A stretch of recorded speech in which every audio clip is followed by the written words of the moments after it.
Hello जी। स्वागत है आप सबका आपके अपने YouTube channel education wire official पर।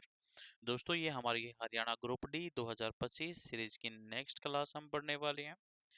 और जो ये हमारी नेक्स्ट क्लास है, इसमें हम पढ़ रहे हैं जो रेस्पिरेटरी सिस्टम यानी श्वसन तंत्र हम पढ़ने वाले हैं। और इसकी हमारी ये सिक्स्थ यानी छठी क्लास हम पढ़ने वाले हैं। तो सबसे पहले तो एक बार कलर चेंज कर देते हैं। तो देखो, इसमें रेस्पिरेटरी सिस्टम जब हम पढ़ रहे हैं, कोई भी टॉपिक हम पढ़ रहे हैं दोस्तों, उसमें हम कॉन्सेप्ट के साथ साथ प्रीवियस ईयर क्वेश्चन देख रहे हैं। यानी प्रीवियस ईयर क्वेश्चन में से ही क्वेश्चन पेपर के अंदर क्वेश्चन बनने वाले हैं। ये आप ध्यान रखना है इस चीज को। क्लास की जो भी पीडीएफ होगी वो आपको टेलीग्राम के ऊपर मिल जाएगी। टेलीग्राम चैनल का जो लिंक है वो मैं आपको डिस्क्रिप्शन के अंदर दे देता हूँ। ठीक है, तो आज की क्लास को शुरू करते हैं। तो आपको ये भी ध्यान रखना है कि साइंस जो है हरियाणा ग्रुप डी के अंदर 15 नंबर की आने वाली है। और 15 में से 15 नंबर हमारे आए, ऐसी तैयारी हमारे को करनी है। तो देखो नेक्स्ट, अगर आप चैनल के ऊपर नए हैं तो education wire official YouTube channel को सब्सक्राइब जरूर करना है। और क्लास को दोस्तों लाइक जरूर करना है। ठीक है, तो देखो नेक्स्ट हम चलते हैं टॉपिक की ओर। जो हमारा रेस्पिरेटरी सिस्टम है दोस्तों, इसमें क्या क्या आएगा। इसके अंदर हमारी जो रेस्पिरेटरी सिस्टम है वो हमारा नोज से शुरू हो जाएगा। फिर फेरिंग्स होगा, ये क्या होगा वो हम डिटेल में पढ़ेंगे। लैरिंग्स होगा, सांस की नली, ट्रैकिया, ब्रोंकाई, लंग्स, एल्वेओलाई, ये सारी की सारी चीजें हम पढ़ने वाले हैं। ठीक है, तो हमारे जो लंग्स होते हैं कुछ देखने में दोस्तों ऐसे होते हैं। ठीक है, ये हमारी ट्रैकिया होती है, सांस की नली होती है हमारी। ठीक है अब देखो, ये है हमारी ट्रैकिया, ये है दोस्तों हमारी ट्रैकिया यानी श्वास नली। ट्रैकिया यहाँ पे दो पार्ट में डिवाइड होती है। हमारी सांस की नली फेफड़ों में जब जाती है ना, दोनों फेफड़ों में, तो ये डिवाइड होती है। ट्रैकिया जब सांस की नली दो पार्ट में डिवाइड होगी, उसको हम क्या बोलेंगे, उसको हम बोलते हैं दोस्तों ब्रोंकाई। सांस की नली का जो फर्स्ट डिवीजन है उसको बोला जाता है ब्रोंकाई। ठीक है, इसके बाद ब्रोंकाई, जब हमारी सांस की नली चली जाती है लंग्स के अंदर यानी ब्रोंकाई के अंदर, फिर एक बार ये डिवीजन होगा, एक बार फिर ये डिवाइड होती है, एक बार फिर ये डिवाइड होती है। हमारी सांस की नली का जो सेकंड डिवीजन है ना, उसको हम बोलते हैं ब्रोंकियोल्स। सांस की नली का सेकंड जो डिवीजन है उसको हम ब्रोंकियोल्स बोलते हैं। यानी सांस की नली है दोस्तों ट्रैकिया। ट्रैकिया जब पहली बार दो बार भागों में विभाजित होगी उसको ब्रोंकाई, फिर दूसरी बार डिवाइड होगी ब्रोंकियोल्स, फिर तीसरी बार फिर ये डिवाइड होती है, तीसरी बार फिर डिवाइड होगी। और सांस की नली का तीसरा जो डिवीजन है ना, उसको बोलते हैं एल्वेओली। ठीक है, ये चीज ध्यान रखनी है। एल्वेओली, सांस की नली पहली बार टूटेगी ब्रोंकाई बोलेंगे, दूसरी बार ब्रोंकियोल्स बोलेंगे, तीसरे विभाजन को एल्वेओली बोलेंगे। अब देखो, जो हमारा रेस्पिरेटरी सिस्टम है दोस्तों, ये है हमारा यहाँ पे upper respiratory system. Upper respiratory system के अंदर क्या आएगा दोस्तों, ये हमारा नोज से शुरू हो जाएगा। ये कहाँ से शुरू हो जाएगा, नोज से शुरू हो जाएगा। फिर ये आएगा इस पार्ट में जिसको हम बोलते हैं फेरिंग्स। क्या बोलते हैं, फेरिंग्स। फिर ये है दोस्तों हमारी यहाँ पे आवाज बनेगी, ये है लैरिंग्स, हमारा वॉइस बॉक्स। ठीक है ना। लोअर रेस्पिरेटरी सिस्टम में क्या आएगा, हमारी सांस की नली यानी ट्रैकिया, फिर इसके अंदर डिवीजन होंगे, ये आएंगे। इसके बाद हमारे फेफड़े, ये सारी की सारी चीजें होंगी हमारी लोअर रेस्पिरेटरी सिस्टम के अंदर। ये सारी की सारी चीजों के बारे में हम डिटेल से पढ़ने वाले हैं। सबसे पहले देखो नोज। नो हम जो हमारी नोज है ना दोस्तों, ये तीन पार्ट में डिवाइड है। हमारी नोज का सबसे पहला और आउटर पार्ट जो है ना, वो होता है दोस्तों वेस्टिब्यूल। इस वाले पार्ट को हम क्या बोलेंगे, वेस्टिब्यूल बोलेंगे। ठीक है, इसके बाद जो हमारा पार्ट है olfactory region, olfactory region second part है। देखो, हम सूंघने का काम किससे करते हैं? नाक से करते हैं। और नाक में सूंघने का काम कौन करवाता है? ओल्फैक्टरी रीजन करवाता है। ओल्फैक्टरी अक्षेत्र, ओल्फैक्टरी एरिया, ठीक है ना। यहाँ से हम जो कुछ भी सूंघते हैं, वो सूंघने से जिस भी स्मेल का हमारे को पता चलता है, वो काम हमारे से करवा रहा है दोस्तों ओल्फैक्टरी रीजन।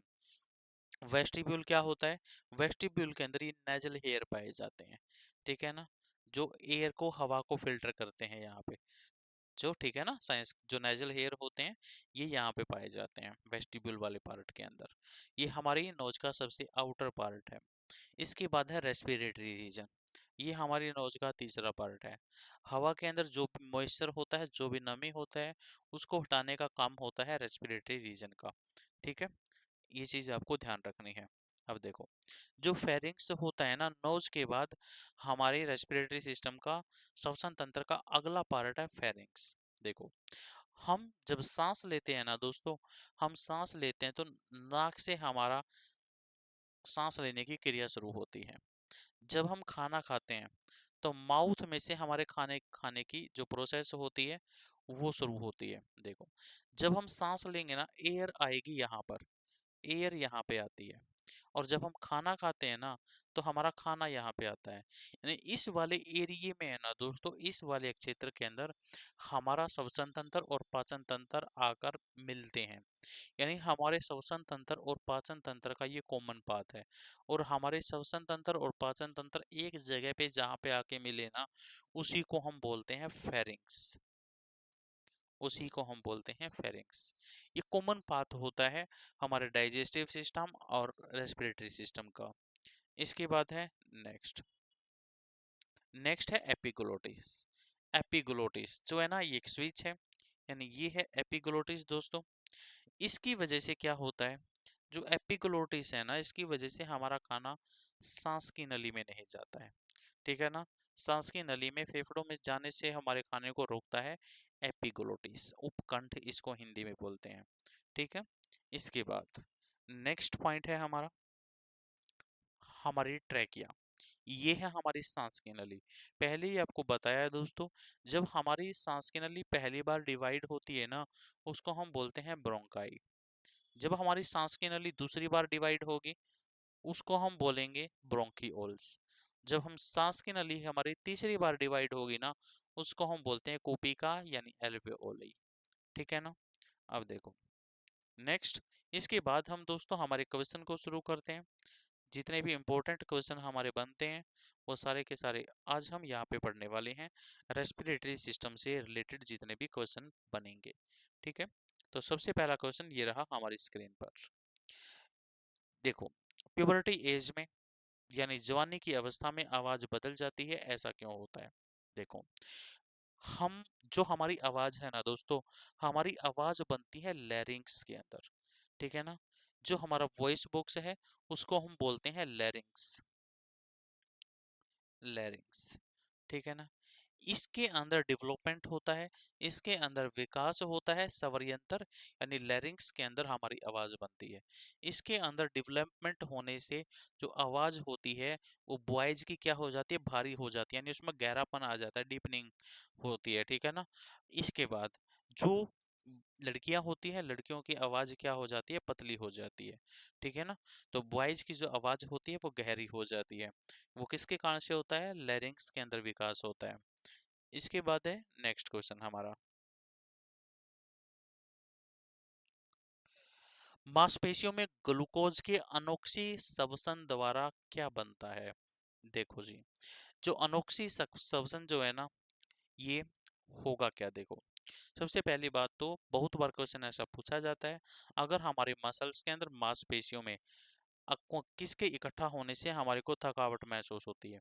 अगर हमारी मांसपेशियों में दोस्तों लैक्टिक अम्ल इकट्ठा हो जाता है, लैक्टिक अम्ल इकट्ठा होने से हमारे को क्या होती है?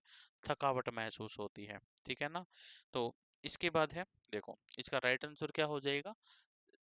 डी ऑप्शन इसका करेक्ट हो जाएगा, लैक्टिक एसिड, ठीक है ना। अब जो ग्लूकोज का ऑक्सीकरण होगा ना मसल्स के अंदर, हमारी मांसपेशियों के अंदर दोस्तों, ग्लूकोज का जो ऑक्सीकरण होगा, ऑक्सीडेशन होगा, वो किसकी कमी से होता है? ऑक्सीजन की कमी से। किसकी कमी से होगा? ऑक्सीजन की कमी से। अब देखो, अनोक्सी श्वसन कौन सा होता है? अनोक्सी जो श्वसन होता है जिसमें ऑक्सीजन ना हो, ऑक्सीजन की कमी जो होती है, ऑक्सीजन वहां पे क्या होगी, अपसेंट होगी अनोक्सी श्वसन के अंदर। ठीक है, इसके बाद है नेक्स्ट, वायवीय श्वसन के संदर्भ में निम्न में से कौन सा कथन सही है? देखो, जो अवायवीय श्वसन की तुलना में वायवीय श्वसन में कम ऊर्जा मुक्त होती है, बिल्कुल गलत है जी ये तो। वायवीय श्वसन की क्रिया में केवल कार्बन CO2 मुक्त होती है, ये भी गलत है जी।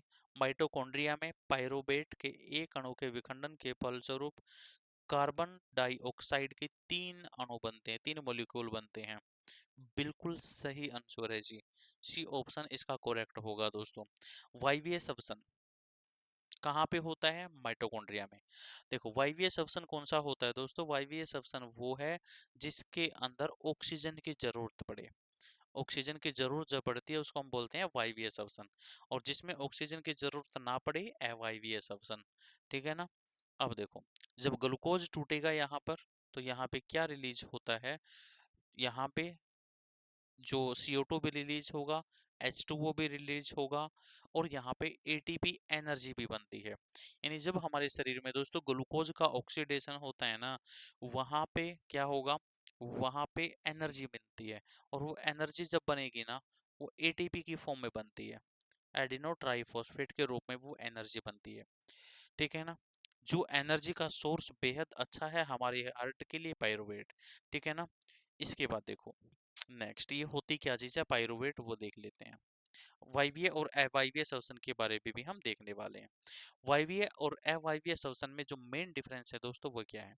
जो वायवीय श्वसन होगा उसमें ऑक्सीजन की जरूरत पड़ेगी, उसमें ऑक्सीजन का उपयोग होगा। ठीक है ना? इसमें ग्लूकोज पूरी तरीके से टूटेगा, एनर्जी बनेगी, और एनर्जी बनेगी ATP के रूप में। ठीक है? जो अवायवीय श्वसन होगा, इसमें ग्लूकोज कम टूटेगा, कम एनर्जी बनती है, और इसमें ऑक्सीजन की आवश्यकता नहीं होती है। ठीक है ना? ये चीज आपको ध्यान रखनी है। पायरुवेट के बारे में अभी हम पढ़ने वाले हैं डिटेल से। सबसे पहले देखो, श्वसन पक्ष में सीलिया क्या होता है? सीलिया जो है ना दोस्तों, हेयर लाइक होता है, यानी ये नेजल हेयर इनको बोल सकते हैं। इनका काम क्या होगा? ये धूल के कणों को रोकते हैं आगे जाने से। ठीक है ना? तो फेफड़ों के अंदर इन्फेक्शन ना हो, हमारे लंग्स में इन्फेक्शन ना हो, तो उसको या बलगम को साफ करने का काम जो है इन नेजल हेयर करते हैं। सीलिया इनको साइंस की लैंग्वेज में बोलते हैं। ठीक है ना? तो सीलिया फेफड़ों और वायुपात से नाक की ओर स्थित बलगम को साफ करते हैं। ठीक है ना? ये इसका राइट आंसर होगा, इसका राइट आंसर होगा बी। जो सीलिया होते हैं ये एयर को फिल्टर करते हैं दोस्तों, ये हवा को फिल्टर करने का काम इनका है। ठीक है ना? इसके बाद है नेक्स्ट, नेक्स्ट है, ये तो हमने पढ़ ही लिया अभी। फेफड़ों में मौजूद गुब्बारे जैसी जो स्ट्रक्चर होती है उसको क्या कहते हैं? जो ये गुब्बारे जैसी संरचना होती है ना दोस्तों, इनको हम बोलते हैं एल्वेओलाई। इनको हम बोलेंगे, हिंदी में बोलते हैं कोपिका, और इंग्लिश में बोलते हैं इनको एल्वेओलाई। ठीक है ना? ये एल्वेओलाई इनको बोलते हैं। इनकी स्ट्रक्चर अगर पूछता है तो कैसी होती है? इनकी संरचना होती है ग्रेप्स लाइक। पेपर में ग्रेप्स लाइक लिखा मिलता है बहुत बार। अंगूर जैसी इनकी संरचना होती है, या गुब्बारे जैसी इनकी संरचना होती है। इनका काम क्या होता है? गैसों का आदान प्रदान करना, गैसियस एक्सचेंज का इनका काम है दोस्तों। ठीक है? इसके बाद है नेक्स्ट, और अगर ये पूछे हमारे जो लंग्स हैं उनका आकार कैसा होता है? हमारे जो लंग्स हैं दोस्तों, फेफड़े जो स्पंज के आकार के होते हैं। ठीक है ना? हमारे जो फेफड़ों का वजन कितना है? लगभग 1.5 किलोग्राम उनका वजन होता है। हमारे लंग्स पिंक कलर के होते हैं। ठीक है ना?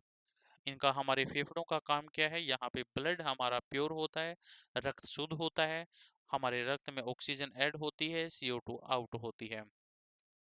इसके बाद नेक्स्ट, श्वसन की प्रक्रिया के दौरान ग्लूकोज के एक अणु के साथ ऑक्सीजन के कितने अणु जुड़ते हैं? तो राइट आंसर है दोस्तों 6।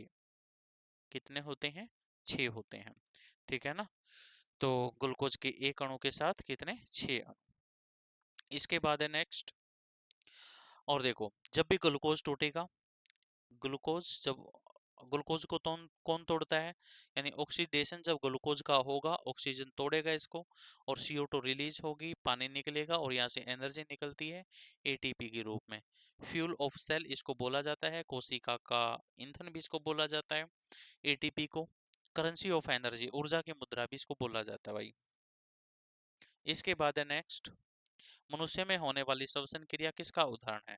जब हम सांस लेते हैं दोस्तों तो वहां पे एनर्जी निकलती है, एनर्जी रिलीज होती है। उसका मतलब अगर एनर्जी रिलीज होती है, एनर्जी मिलती है, तो उसका मतलब है उष्मा अक्षेपी अभिक्रिया।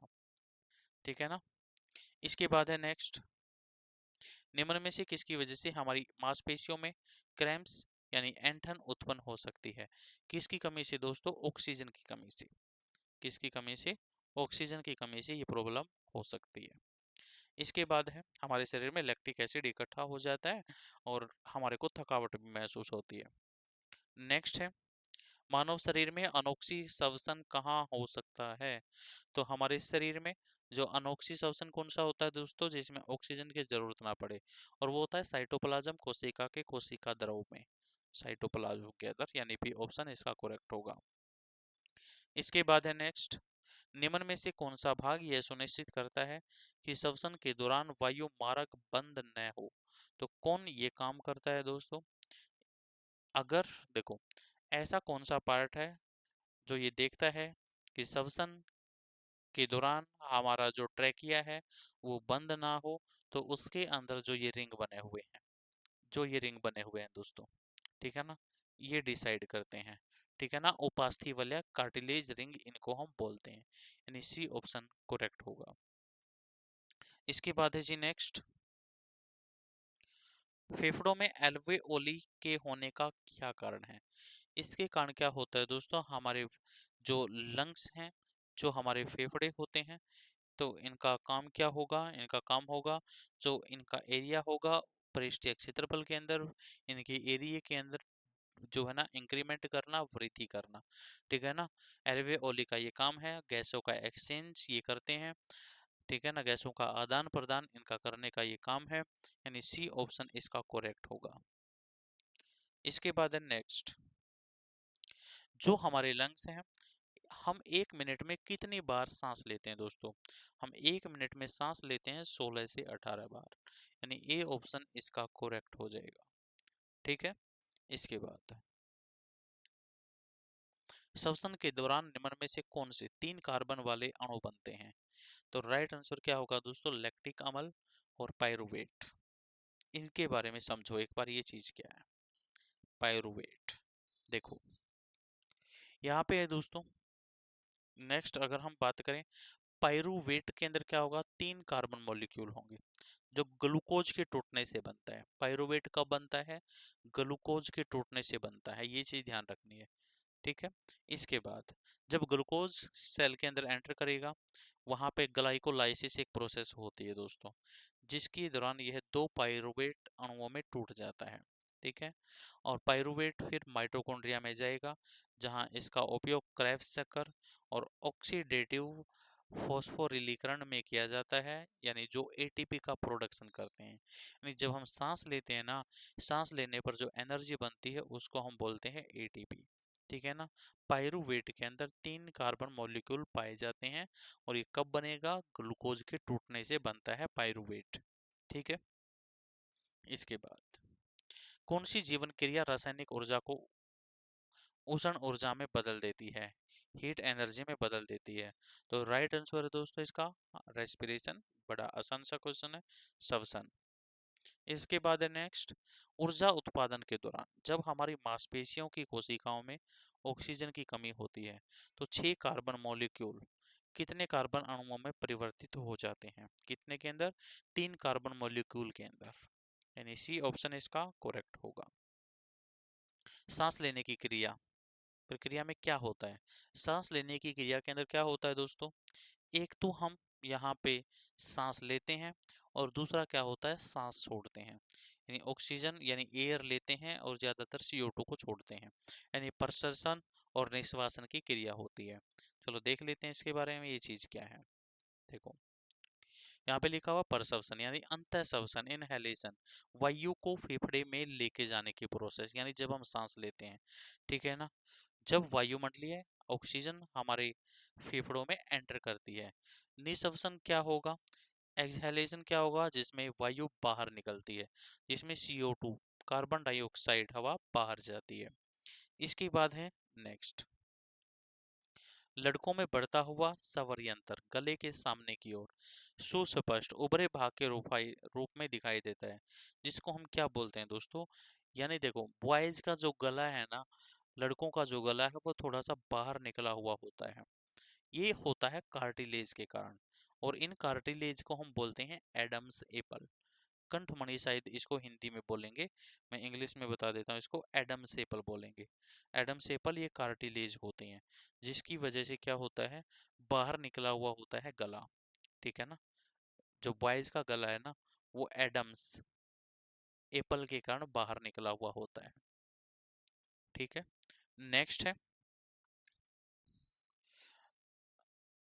ग्लूकोज के एक अणु के श्वसन रेस्पिरेशन द्वारा ATP के कितने अणु प्राप्त होते हैं, यानी ग्लूकोज का एक मॉलिक्यूल जब टूटेगा दोस्तों, तो वहां पे ग्लूकोज के सॉरी ATP के कितने मॉलिक्यूल प्राप्त होंगे, 38, ठीक है ना। तो हम जो टॉपिक पढ़ रहे हैं दोस्तों, बेहद अच्छे से हम क्लास कर रहे हैं, तो आपको चैनल को सब्सक्राइब जरूर करना है, ये चीज ध्यान आपको रखनी है, ठीक है ना। तो देखो, इसके बाद नेक्स्ट पॉइंट है, हमारा नेक्स्ट क्वेश्चन है, मानव श्वसन तंत्र का कौन सा हिस्सा गैसों के आदान प्रदान के लिए प्रदान करता है, यानी गैसियस एक्सचेंज का काम, हमारे फेफड़ों में गैसों का आदान प्रदान कौन सा पार्ट करता है, तो वो है दोस्तों कूपी का, वो है एल्वेओलाई, यानी कूपी का, ठीक है। ये हम क्वेश्चन पढ़ रहे हैं दोस्तों, जितने भी इंपॉर्टेंट क्वेश्चन हम पढ़ रहे हैं जो रेस्पिरेटरी सिस्टम से बन रहे हैं, जितने भी क्वेश्चन हम पढ़ रहे हैं वो सारे के सारे क्वेश्चन प्रीवियस ईयर हैं। ये चीज बेहद इंपॉर्टेंट है, क्योंकि हमारा जो पेपर बनेगा हरियाणा डी ग्रुप का, उसमें प्रीवियस ईयर क्वेश्चन से ही क्वेश्चन आने वाले हैं, ठीक है। तो आज के लिए दोस्तों इतना ही, मिलते हैं छोटे से ब्रेक के बाद। Thank you, bye bye.